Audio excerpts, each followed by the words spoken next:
Bonjour et bienvenue dans Au cœur du e-commerce. Je suis Céline, consultante en optimisation du taux de conversion. Mon métier, c'est d'aider les e-commerçants à augmenter leurs ventes sans augmenter leur trafic en améliorant ce qui compte vraiment, donc l'expérience d'achat, la clarté du parcours et la façon dont les visiteurs passent ou ne passent pas à l'achat.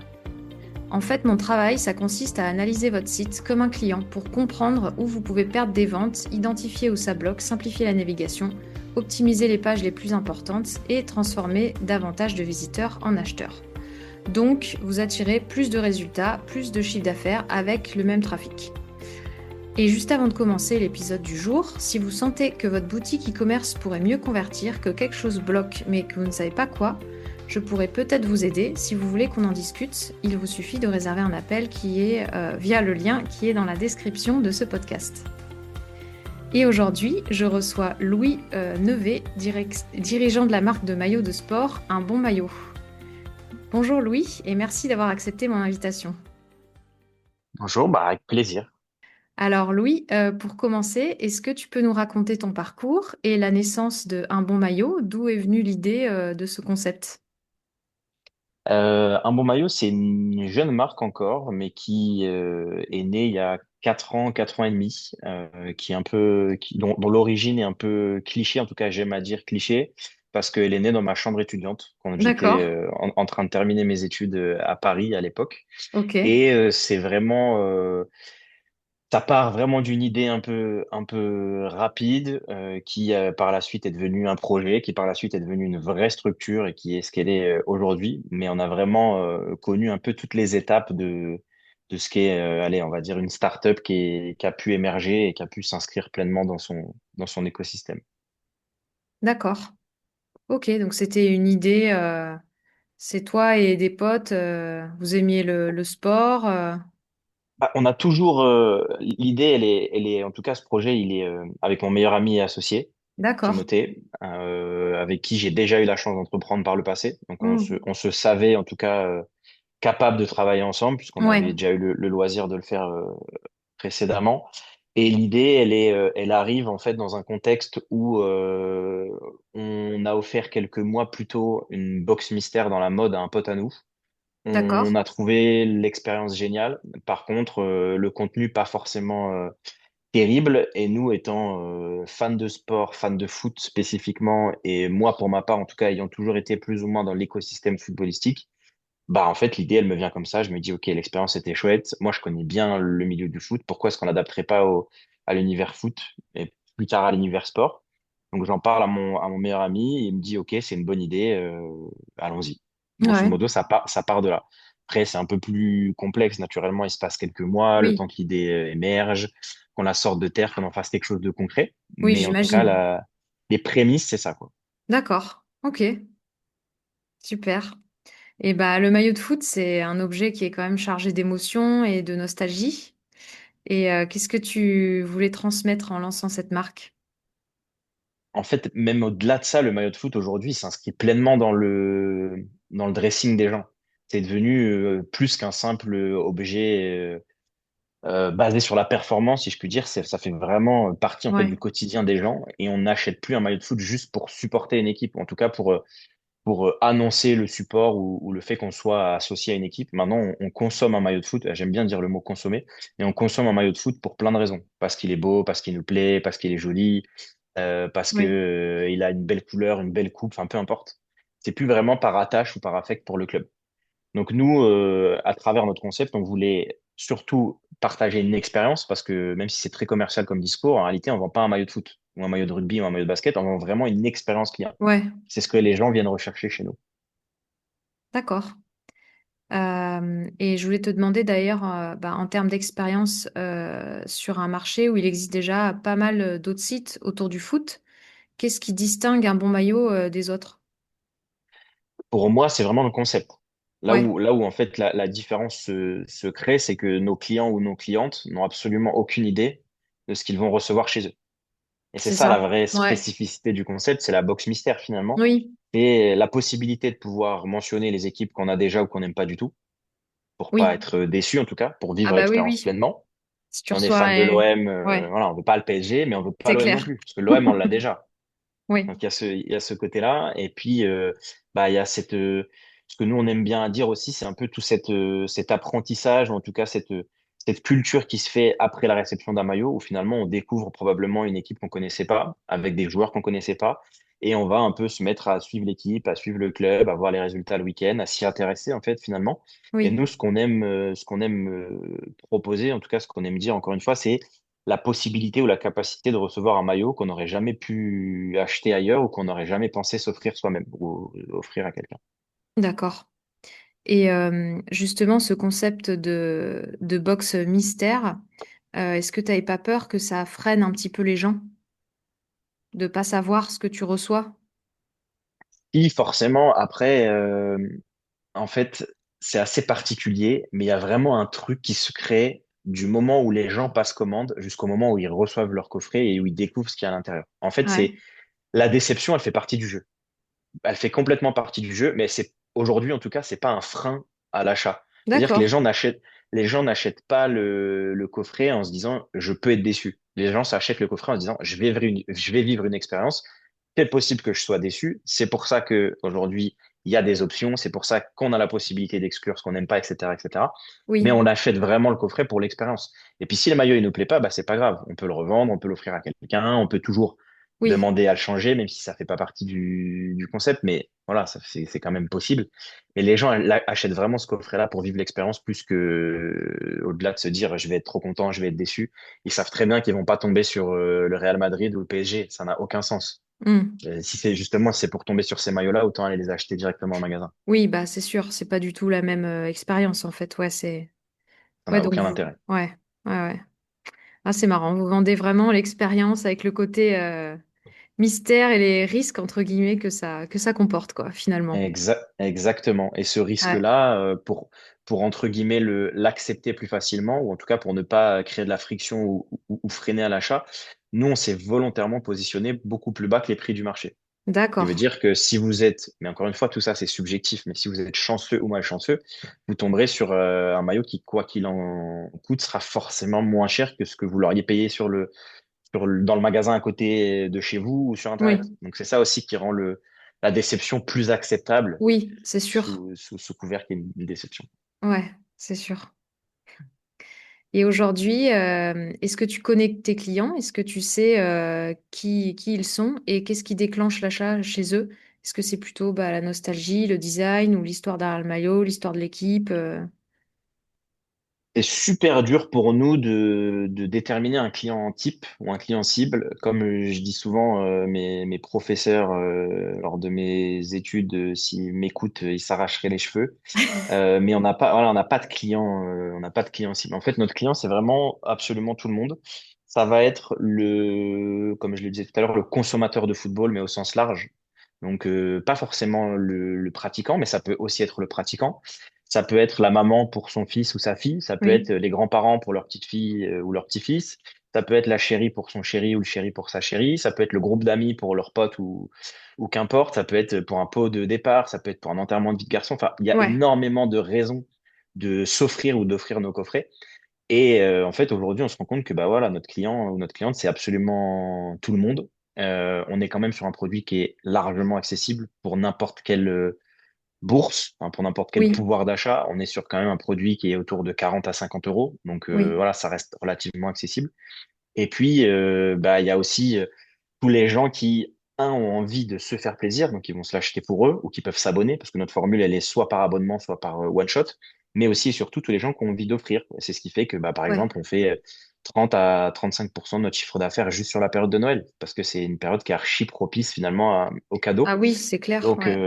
voilà, nous, notre Oui, produit, il est à la portée de tout le monde et il est acheté par tout le monde. C'est ça qui le rend intéressant. ouais. Mhm. Donc des clients très très variés, quoi. Exactement. Très, très varié, parfois aussi très, très fidèle. On a des clients ou des Ah clientes qui oui, sont déjà à 20, 30, 40 commandes. waouh, Et c'est pas forcément ni la nostalgie, ni le produit, c'est vraiment l'expérience qui fait la différence. d'accord. Voilà. Et justement, cette expérience sur votre site, comment est-ce que vous avez travaillé le site pour retranscrire cette émotion et faire vivre un peu l'expérience en ligne en termes d'UX, storytelling, etc. On part de loin, on part de très loin. Les premières années, on a tout fait un peu nous-mêmes, à l'huile de coude et à ce qu'on pensait être les bons choix, les bonnes décisions. Entre-temps, on l'a forcément très largement remanié. On a fait 3 refontes en 2 ans et demi quand même, ce qui est beaucoup. D'accord. Enfin, moi, en tout Ouais. cas, ce que je trouvais de beaucoup, avec une récente un peu différente de d'habitude. Mais pour moi, ce qui fait vraiment la différence, c'est que on était arrivé à un stade de maturité où nos clients et nos clientes habituelles avaient besoin d'autre chose. Et on continuait à faire de l'acquisition. Aujourd'hui, on continue toujours à avoir quand même une grosse proportion de nouveaux clients. Là, on l'a vu sur Noël, c'est quasiment 80% de nouveaux clients Ah sur la oui. période du 25 novembre au 25 décembre. Donc, c'est énorme. Ouais. Et ces gens-là, en fait, on a besoin de leur proposer une expérience enfin, toujours de plus en plus différente. Et par ça, on a trouvé en fait des petites astuces, des petites techniques, des petites choses qui font qu'ils peuvent la vivre différemment. Et j'en parlais très brièvement en introduction tout à l'heure, mais c'est justement la mise en place de toutes ces options. Aujourd'hui, en fait, on s'est rendu compte que nos clients et clientes étaient prêts à payer plus cher. Ils étaient prêts à orienter le choix ou en tout cas à limiter le risque.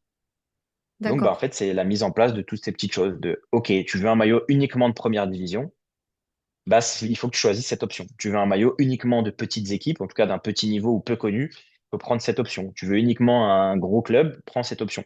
Et en fait, la somme de toutes ces petites options, ça oriente vachement l'expérience client, ça Oui. la segmente et ça fait normalement une satisfaction client encore plus importante et pour nous, un panier moyen encore plus important.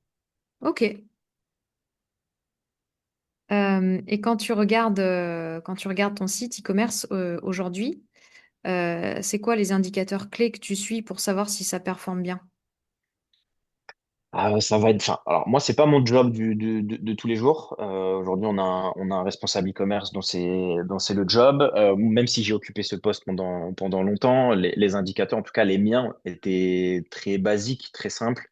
Taux de conversion, forcément. Ouais. Et ce taux de conversion, c'est un peu le nerf de la guerre aujourd'hui et c'est ce contre quoi on se bat constamment. C'est une quasi constance enfin en tout cas un quasi besoin constant de toujours essayer d'optimiser plein de petites choses, que ce soit la fiche produit, le panier, enfin le checkout, de faire de l'A/B testing sur, j'en sais rien, les frais de port, enfin, sur tout un tas de choses. Donc, ouais, moi, les indicateurs, en tout cas, ceux qui m'importent, moi, surtout, ça va être taux de nouveaux clients, taux de conversion, panier moyen. En tout cas, moi, c'est mes trois D'accord. indicateurs préférés. En tout cas, c'est ceux sur lesquels je passe le plus de temps. Ouais. Donc là où vous mettez le plus de temps Ouais, pour les améliorer, quoi. exactement. D'accord. Ok. Et je voulais parler un petit peu de la logistique parce que bah, la confiance est essentielle en e-commerce, surtout sur des produits un peu collector comme ça. Et comment vous travaillez la livraison, les retours et le service client? La logistique, ça a été un gros sujet chez nous. En fait, ce qui a été très complexe, c'est pas tant notre capacité à envoyer des colis. Nous, on a tout de suite fait le choix de faire de la montée en stock, donc de Oui. stocker pas du tout de modèle dropshipping ou autre. Le moindre centime qu'on avait, on le réinvestissait dans du stock, pardon. Et la deuxième, d'essayer justement de gérer cette capacité à expédier nos produits en interne. Et donc, on a fait le choix très récemment d'externaliser la logistique. Ça fait seulement 5 6 mois qu'on est chez un D'accord. logisticien. Ouais. Pendant plus de 4 ans, on a tout fait nous-mêmes. Donc voilà, c'était pas forcément la bonne décision avec du recul, parce qu'on a perdu beaucoup de temps, beaucoup d'argent, et c'était un savoir-faire qu'on maîtrisait pas. Mais il y avait Ouais. beaucoup de complexité. La première, c'est qu'on envoie des produits au hasard, donc c'est pas si simple que ça, Eh surtout bah oui, dans un c'est clair. écosystème parti. Voilà. Donc on Ouais. a dû développer notre propre algorithme. Aujourd'hui, on a un algorithme qui détermine ce qu'il met, en fait, ce Ah qu'il y a dans oui. chaque commande. Ok, d'accord. Ça, Ouais. voilà. Donc ça Ah prend du ouais. temps. Il y a une grosse période de learning, etc., etc. Mais l'algorithme, il marche parfaitement et le logisticien aujourd'hui travaille qu'avec l'algorithme. D'accord. Mais ça a été très très compliqué. Mais ce qui a été très compliqué, et c'est pas de la prétention ou autre, c'est en fait on a été en hyper croissance pendant très longtemps. Et cette hyper croissance, elle est extrêmement difficile à gérer. Elle était Mm. difficile à gérer dans notre capacité à nous approvisionner, dans Mm. notre capacité à répondre aux besoins et dans notre capacité à expédier suffisamment rapidement nos colis. Mais oui. Donc ça a été un combat de tous les instants et c'est aussi Mm. pour cette raison qu'on a décidé d'externaliser à un moment parce que Ouais. c'est un métier, c'est pas le nôtre. Oui. Notre métier, c'est le e-commerce, c'est pas la logistique. Et Oui, donc, bah, il fallait qu'au bon moment, on puisse le faire. oui, c'est ça. Quand ça commence à être trop comme ça, trop de volume, trop de colis, c'est Exactement. compliqué de garder cette activité en interne, ouais. Bah, surtout que ça monopolisait à la fin, avant la migration, ça monopolisait quasiment 10 personnes chez nous, Ouais, ouais, ouais. à plein temps. À plein temps, Entre bah le oui. SAV, parce que du coup, j'en ai Oui. pas parlé, mais entre le SAV, les arrivages, les contrôles marchandises, les préparations de commandes, etc., ouais, c'était une équipe de 10 personnes. Ah Donc, oui, bah là, ça commence à faire beaucoup, ouais. voilà. Et le SAV, vous avez externalisé aussi, là?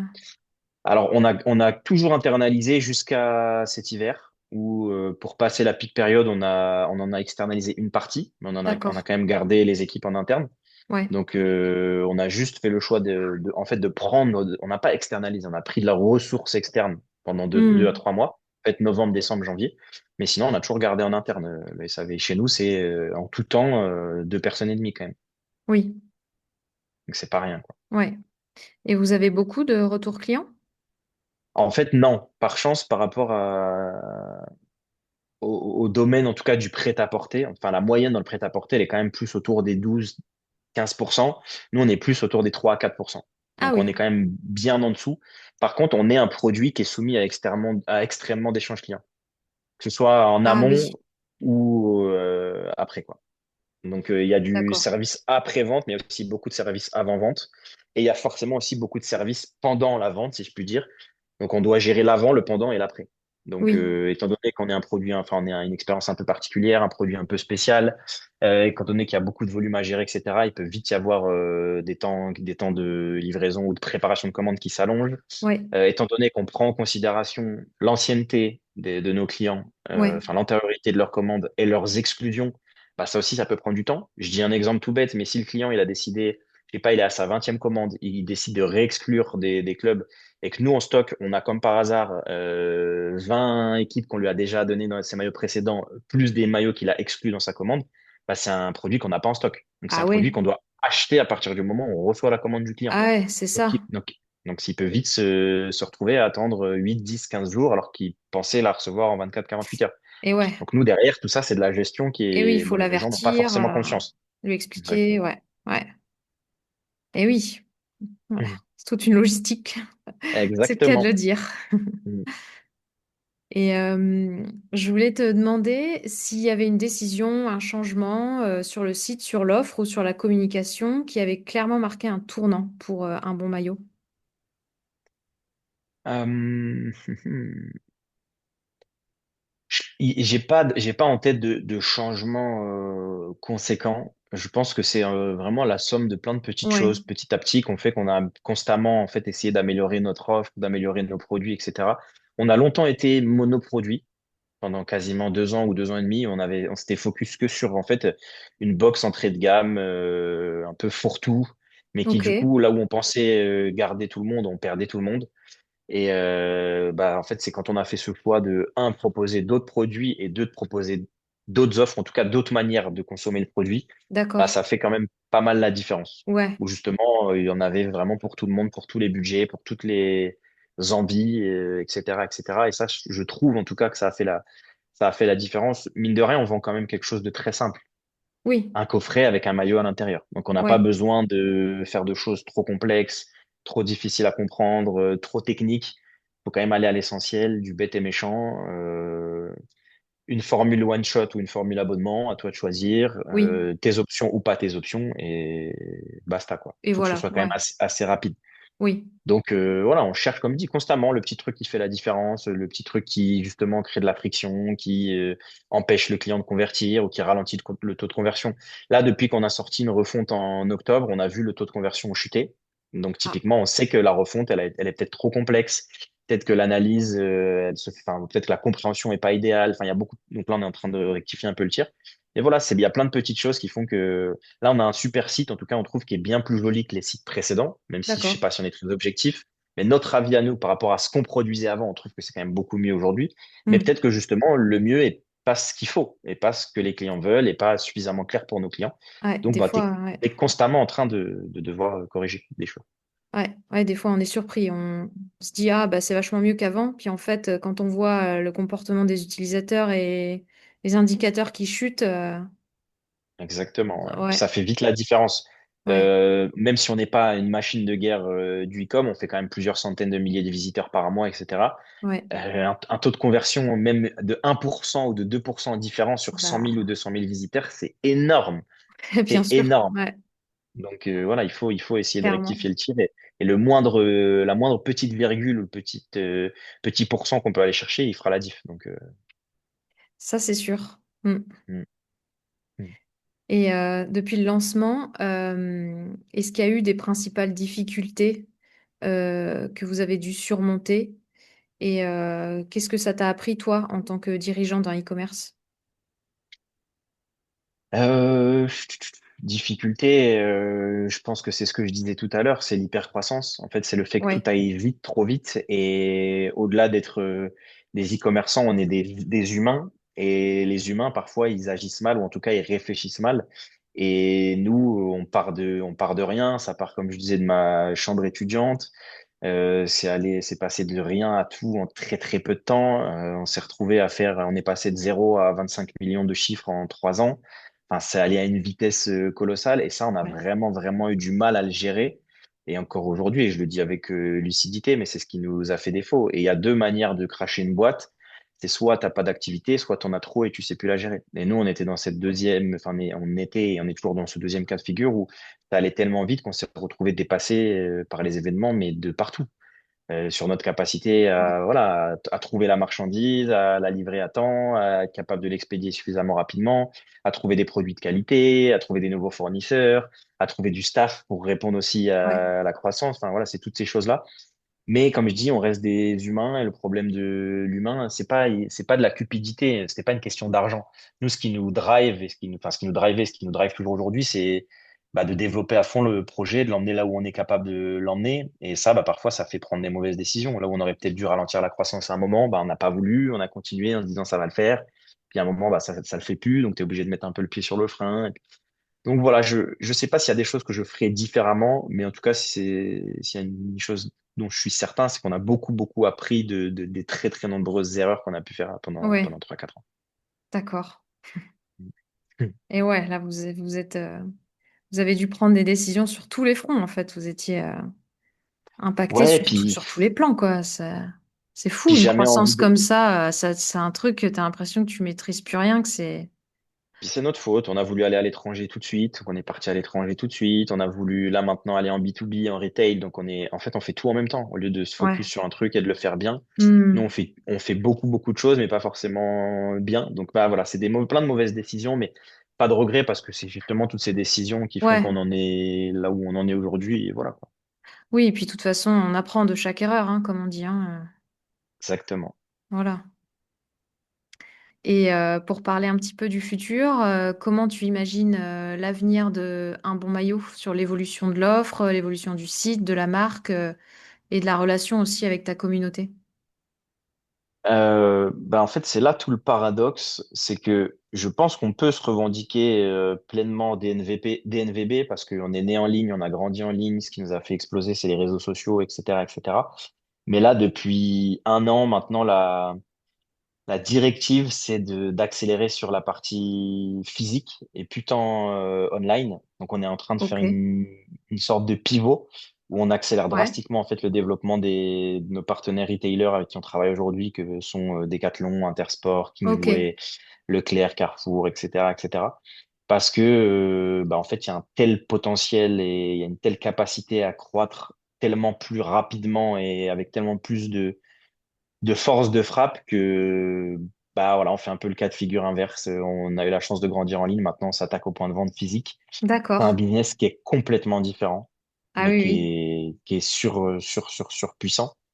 Et il y a plein de choses. Alors il y a aussi du négatif, hein. Et puis on restera quand même amoureux du online parce que c'est là où on a grandi. Et il est impératif pour nous de rester en online, mais on sait qu'on peut être encore beaucoup, beaucoup plus puissant en physique. Donc c'est pour ça qu'on accélère et ça a quand même beaucoup, beaucoup d'avantages. D'accord. Franchement, il n'y a pas de coût d'acquisition. Le Oui, trafic, il est généré naturellement naturellement. Ouais. par le magasin. Bah Il y a oui. quand même un taux de repeat qui est super important. Les magasins qui performent, ils recommandent toutes les 3 4 semaines du réassort. Donc Ok. en fait, c'est une sorte de MRR qui se met en place Ouais. qui est assez extraordinaire. Donc pour moi, là, la vraie directive, c'est vraiment de continuer à accélérer sur la partie retail parce que la puissance de frappe, Mhm. elle est colossale. Dans le monde, c'est des dizaines de milliers de points de vente physiques qu'on a ciblés qui peuvent référencer nos produits. Trop bien. Eh ben, c'est passionnant. Ouais, c'est chouette. Bah, merci beaucoup, Louis, pour Avec cet grand plaisir. échange. Et merci à vous d'avoir écouté Au cœur du e-commerce. Si cet épisode vous a plu, abonnez-vous et partagez-le à un e-commerçant autour de vous. Et si vous souhaitez augmenter vos ventes sans dépenser plus en acquisition, c'est exactement ce que je propose. En tant que consultante en optimisation du taux de conversion, je vais analyser votre site pour identifier les points de friction, les pages qui font fuir vos visiteurs, les éléments qui créent du doute, et puis je peux vous aider à simplifier le parcours, clarifier l'offre et améliorer l'expérience d'achat. Le résultat, c'est plus de visiteurs qui deviennent des clients avec le même trafic. Si vous voulez qu'on regarde ensemble comment on peut booster vos ventes, vous pouvez réserver un call avec moi via le lien qui est en description de ce podcast. Et à très vite pour un nouvel épisode.